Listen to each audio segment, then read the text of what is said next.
Welcome to Pratap classes. दोस्तों, Pratap classes के YouTube channel पर आपका स्वागत है। तो आज आपको पता है सेकंड ग्रेड लाइब्रेरियन का एग्ज़ाम हुआ है। अभी आज 16 फरवरी 2025 को इनका एग्ज़ाम हो चुका है। तो बड़े खतरनाक राजस्थान जीके, राजस्थान की पॉलिटिकल, राजस्थान करंट, बड़े गजब के प्रश्न आए और काफ़ी गहराई से पेपर में हमें देखने को मिला है। तो आज इसके अंदर बात करेंगे किस प्रकार का जीके आया है, किस प्रकार का करंट आया है। बढ़िया तरीके से आराम से पूरी चर्चा करेंगे। तो सभी साथी एक बार करेंगे सेशन को लाइक शेयर, क्योंकि हमें भी जिस प्रकार पेपर कंप्लीट होता है तो उस प्रकार हम उस पेपर को देखें भी किस प्रकार के प्रश्न आरपीएससी द्वारा पूछे जा रहे हैं। तो बात कर लेते हैं आज की क्लास के अंदर। देखो, पहला प्रश्न ये आज के एग्जाम में पूछा गया है, सुमेलित करना है। ठीक है, तो सुमेलित करना है। भेड़ की नस्ल पूछी गई है, तो भेड़ की नस्ल है सोनाड़ी, गोवंश की है गिर, ऊँट की है बीकानेरी और बकरी की है बर्बरी। इसको सुमेलित करना था। उत्तर क्या हो जाएगा? देखो, ए का है 2 नंबर, तो ए का 2 ये हो जाएगा, 3 नंबर इसका उत्तर हो जाएगा। ठीक है।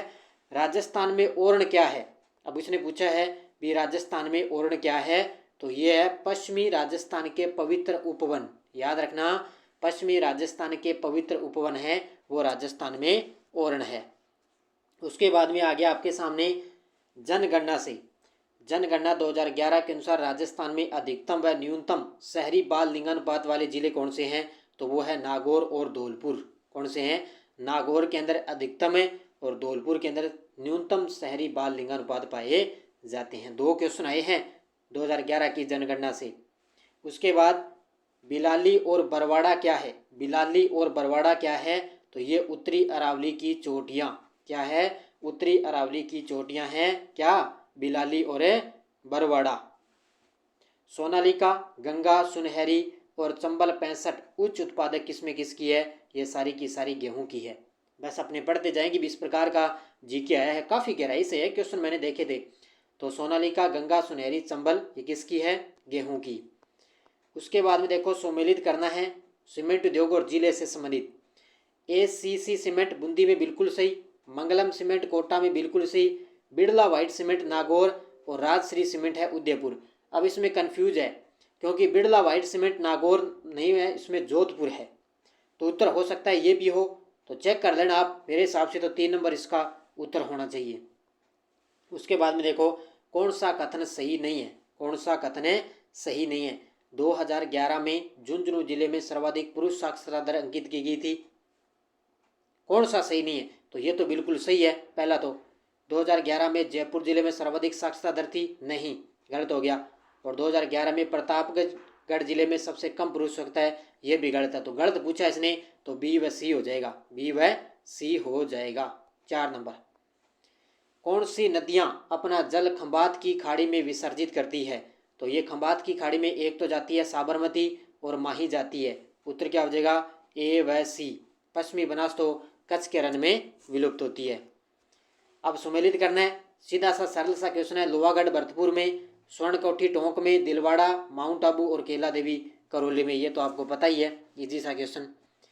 60 सेंटीमीटर की समवर्षा रेखा निम्नलिखित में से राजस्थान के किस जिलों से गुजरती है? तो 60 सेंटीमीटर समवर्षा रेखा की बात करें तो ये एक तो जाती है सवाईमाधोपुर, एक जाती है राजसमंद, ठीक है, और एक जाती है जयपुर में। तो उत्तर क्या हो जाएगा इसका?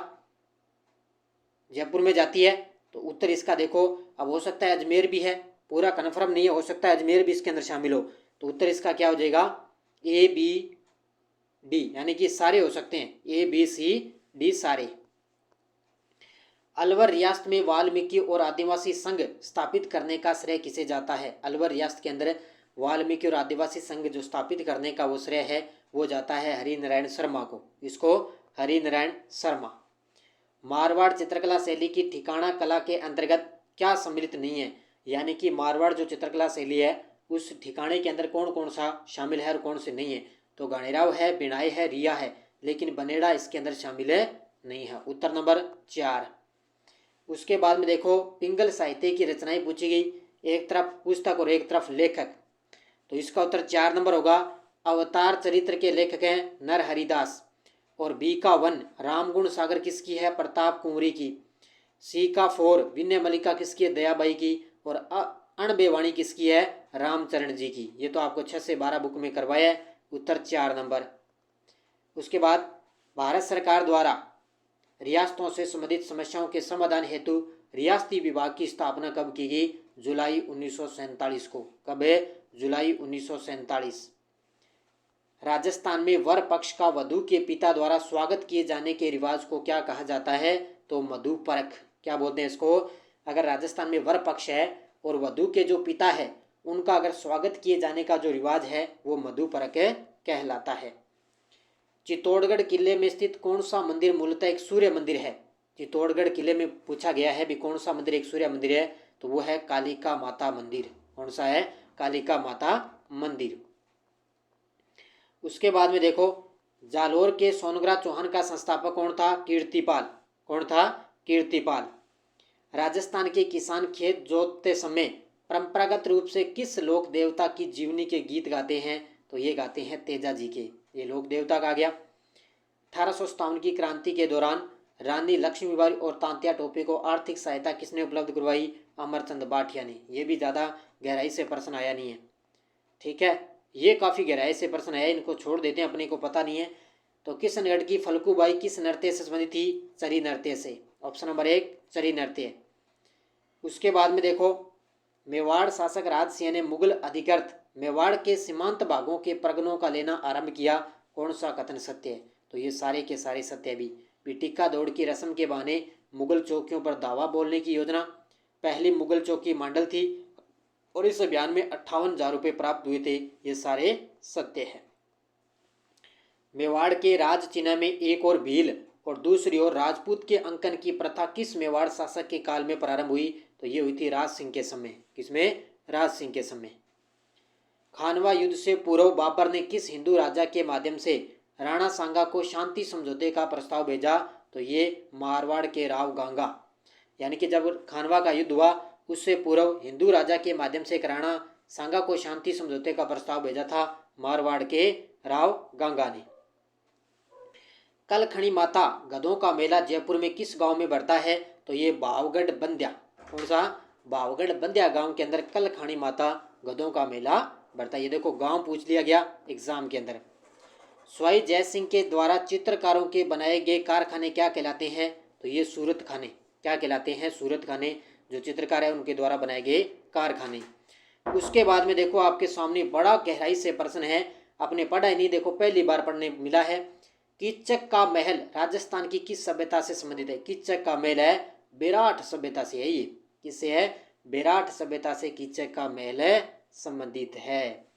एक ही आंदोलन के उद्देश्य पूछे गए तो राज्य व जागीरदारों द्वारा भीलों के किसी भी प्रकार का शोषण का विरोध। बिल्कुल सही है। राज्य व जागीर की कचहरियों न्यायालयों का बहिष्कार और भील व ग्रासियों का सामाजिक उत्थान। ये सारे कथन क्या है? बिल्कुल सही है। महाराजा धीराज मान सिंह द्वारा निर्मित जयपुर के गोविंद देव जी मंदिर के वास्तुकार कौन थे? तो वो थे गोवर्धन दास। कौन थे? जयपुर का जो गोविंद देव जी मंदिर है उसके वास्तुकार कौन थे? गोवर्धन दास। भारत के संविधान के निम्नलिखित में से किस अनुच्छेद के अंतर्गत राजस्थान लोक सेवा आयोग द्वारा वार्षिक प्रतिवेदन राजस्थान के राज्यपाल के सम्मुख प्रस्तुत करता है? अनुच्छेद 323। मैंने कहा था ना राजस्थान की पॉलिटिकल भी गजब तरीके की आई है। राजस्थान विधानसभा की जन लेखा समिति में अधिकतम संख्या कितनी होती है? 15। जो राजस्थान विधानसभा की जन लेखा समिति होती है ना उसमें अधिकतम सदस्यों की संख्या कितनी होती है? 15। कौन राजस्थान की 14वीं विधानसभा के प्रोटेम स्पीकर रहे? तो वो रहे थे प्रद्युम्न सिंह। जो राजस्थान की 14वीं विधानसभा है ना उसके प्रोटेम स्पीकर कौन रहे थे? प्रद्युम्न सिंह। राजस्थान के मुख्य सचिव को पहचानिए जो बाद में भारत के नियंत्रक एवं महालेखा परीक्षक नियुक्त किए गए थे। तो वो कौन थे? राजीव महर्षि। कौन है? राजीव महर्षि। किस वाद के फैसले में उच्चतम न्यायालय ने यह व्यवस्था दी कि मुख्यमंत्री और उसकी मंत्रिपरिषद की सहायता व सलाह के बिना राज्यपाल को विधानसभा सत्र आहूत करने की शक्ति नहीं है? उत्तर क्या हो जाएगा इसका? नवाब रेबियावाद 2016। ये था इसका उत्तर। राजस्थान के निम्नलिखित राज्यपालों को उनके कार्यकाल के अनुसार देखो सुमेलित करना है। अब राज्यपाल का कार्यकाल आपको याद होगा तभी आपका ये प्रश्न सही होगा। तो उत्तर इसका 1 नंबर हो जाएगा। पहले आएगा रघुकुल तिलक, फिर आएगा ओपी मेहरा 2 नंबर पे, फिर आएगा वसंतराव पाटिल 3 नंबर पे और सुखदेव प्रसाद आएंगे लास्ट में। उत्तर इसका हो जाएगा 1 नंबर। राजस्थान राज्य मानवाधिकार आयोग से संबंधित कथनों पर विचार कीजिए। तो ये भी आपको पता है, एक स्वायत्त शासी संस्था पढ़ लेना। राजस्थान में कितने पंचायत प्रशिक्षण केंद्र हैं? राजस्थान में कितने पंचायत प्रशिक्षण केंद्र? ये क्वेश्चन थोड़ा डाउट में है। अब हो सकता है, वैसे तो अपने 3 हो रहे हैं, 3 ही बता रखे हैं, लेकिन हो सकता है इसका उत्तर 4 ही मान ले, लेकिन ये डाउट में इसको छोड़ना पड़ेगा। भारत के संविधान के निम्नलिखित किस अनुच्छेद में राज्यपाल को जानकारी देने आदि के संबंध में मुख्यमंत्री के कर्तव्यों का उल्लेख दिया गया है? 167, ऑप्शन नंबर 1 167। अब ये लीजिए भी राजस्थान करंट के 10 क्वेश्चन आपके सामने हैं। किस दिनांक को हरिभाऊ किशनराव बागड़े ने राजस्थान के राज्यपाल का पदभार ग्रहण किया? 31 जुलाई 2024 को। कब है? 31 जुलाई 2024। राजस्थान के किस शहर को कॉन्डे नेस्ट ट्रेवलर के रीडर्स ट्रेवलर अवार्ड 2024 में फेवरेट लीजर डेस्टिनेशन इंडिया श्रेणी में रनर अप अवार्ड दिया गया? तो ये दिया गया था उदयपुर को। किसको दिया गया था? उदयपुर को। सितंबर 2024 में किस लेखक को राजस्थानी साहित्य की असाधारण सेवा के लिए दीपचंद जैन साहित्य पुरस्कार दिया गया? तो ये दिया गया डॉक्टर कीर्ति शर्मा को। इसको दीपचंद जैन साहित्य पुरस्कार डॉक्टर कीर्ति मिश्रा को दिया गया, कीर्ति शर्मा। 12 दिसंबर 2024 को मुख्यमंत्री रोजगार उत्सव एवं युवा सम्मेलन 2024 का राज्य स्तरीय सम्मेलन किस शहर में आयोजित किया गया? जोधपुर के अंदर। कहाँ पर? जोधपुर। अक्टूबर 2024 में 68वीं राजस्थान राज्य स्तरीय साइकिलिंग प्रतियोगिता का आयोजन कहाँ किया गया? भीम राजसमंद के अंदर। ऑप्शन नंबर 4 हो जाएगा भीम राजसमंद। अब ये लीजिए आपके सामने MSc में नीति आ गई 2024 के बारे में। तो इसके अंदर पूछा भी कौन सा सत्य नहीं है, तो इसके अंदर सीधा देख लेना, मैं उत्तर बता देता हूँ। 3 नंबर उत्तर होगा, क्योंकि यहाँ पे 5 लाख नहीं है, यहाँ पे 3 लाख तक का पुनर्भरण सहायता। उत्तर नंबर इसका 3 नंबर हो जाएगा। ठीक है। 3 दिसंबर 2024 को अंतर्राष्ट्रीय दिव्यांगजन दिवस के अवसर पर राष्ट्रपति द्रौपदी मुर्मू द्वारा राजस्थान के कौन से 2 जिलों को राष्ट्रीय दिव्यांगजन सशक्तिकरण पुरस्कार मिला? तो एक तो सुलुम्बर और डूंगरपुर को। इस समय सुलुम्बर भी जिला था ना, सुलुम्बर और डूंगरपुर। हाल में सितंबर 2024 में राजस्थान की अनुया प्रसाद ने हनोवर जर्मनी में आयोजित द्वितीय विश्व बधिर वर्ल्ड डेप्थ शूटिंग चैंपियनशिप में एक स्वर्ण पदक जीता। उन्होंने ये स्वर्ण पदक किस में जीता? 10 मीटर एयर राइफल के अंदर स्वर्ण पदक जीता था।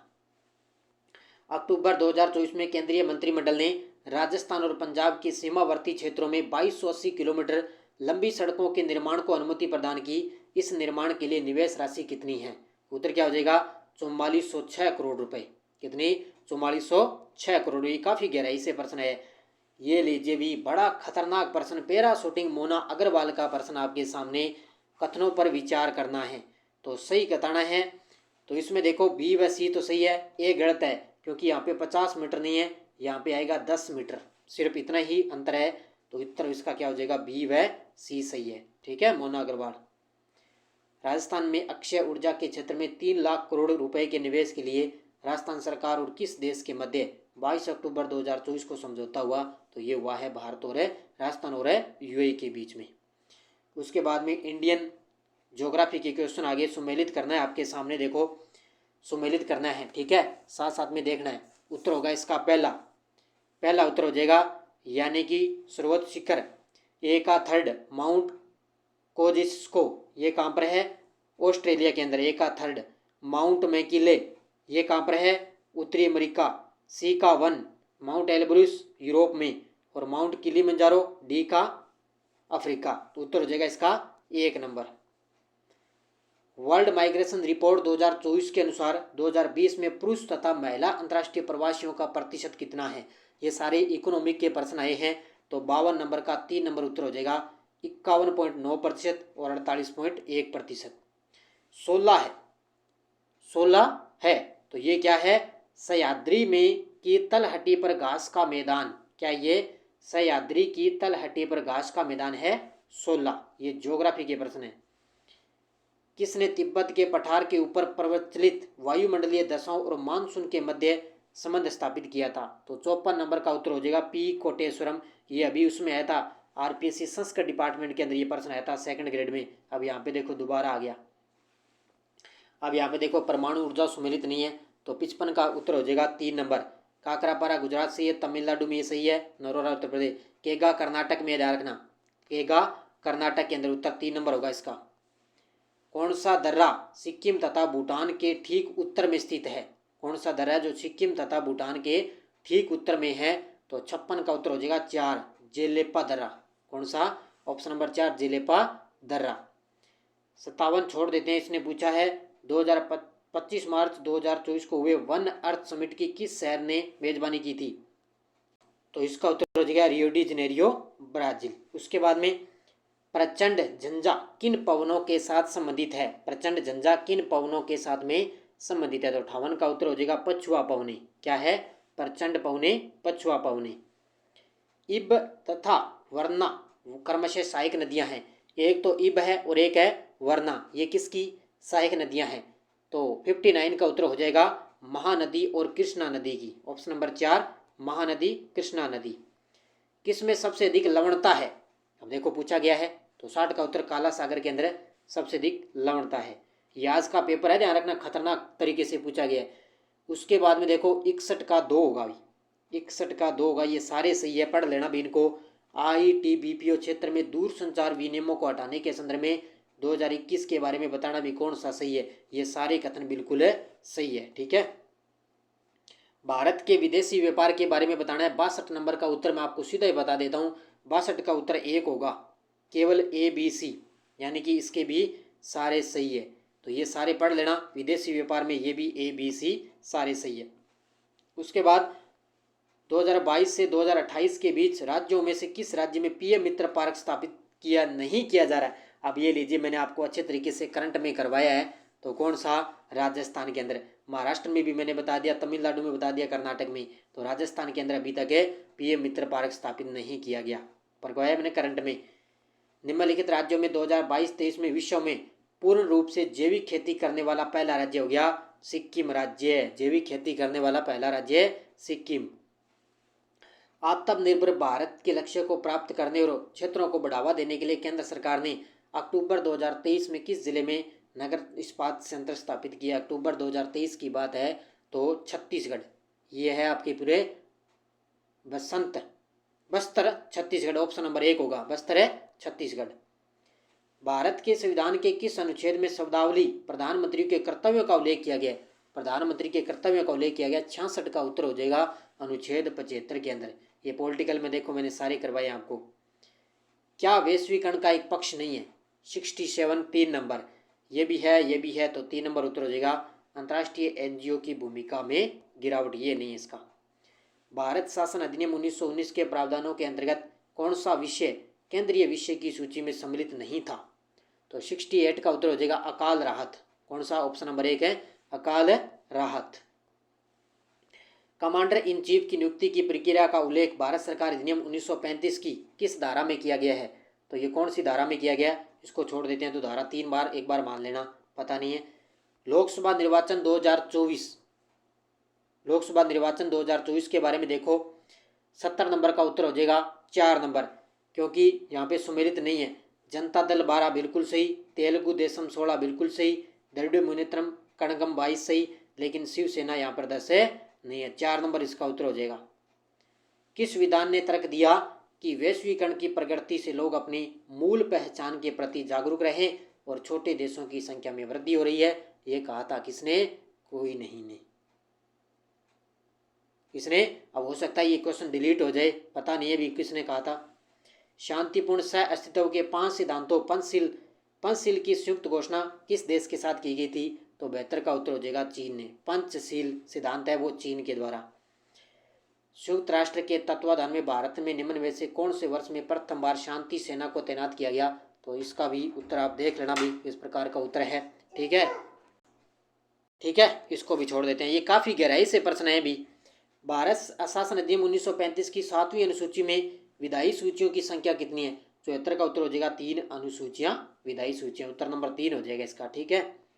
भारत की स्वतंत्रता के पश्चात नागरिक संबंधी संवैधानिक किस दिनांक से लागू किए गए? तो 75 का उत्तर हो जाएगा 25 जनवरी 1950। 25 जनवरी 1950 75 नंबर का 1 नंबर उत्तर हो जाएगा। ठीक है। अब चलते हैं 76 नंबर। भारत के संविधान के अनुसार राष्ट्रपति को उसके पद से किस आधार पर महाभियोग द्वारा हटाया जा सकता है? तो 76 नंबर का उत्तर संविधान का अतिक्रमण, संविधान का अतिक्रमण। उसके बाद भारत की प्रभुता और अखंडता शब्दावली को भारत के संविधान के अनुच्छेद 19(2) में निम्नांकित में से कौन से संशोधन अधिनियम द्वारा अंतः स्थापित किया गया? तो 77 का उत्तर हो जाएगा 16वें यानी कि 16वें संविधान के अनुच्छेद 16वें संशोधन अधिनियम द्वारा अंतः स्थापित किया गया। शब्दावली 78 का उत्तर देखो, 78 का उत्तर हो जाएगा 51 कै यानी कि ये उत्तर होगा 3 नंबर। शब्दावली देश की रक्षा करें और हान किए जाने पर राष्ट्र की सेवा करें, इसका उल्लेख भारत के संविधान में है 51 कै और गै में, 3 नंबर उत्तर। उसके बाद में देखो, भारत की संविधान सभा में सदस्यों की संख्या की दृष्टि से सबसे बड़ी समिति कौन सी है? तो सबसे बड़ी समिति है प्रांतीय संविधान समिति। कौन सी? प्रांतीय संविधान समिति। तमिलनाडु के राजनीतिक दल डीएमके को किस वर्ष विभाजित करके एआईडीएमके बनाया गया था? तो किस वर्ष में? 1972 में। ऑप्शन नंबर 4 है 1972 के अंदर। तो ठीक है, ये आगे साइकोलॉजी के क्वेश्चन आगे इनको अपने देख लेना भाई।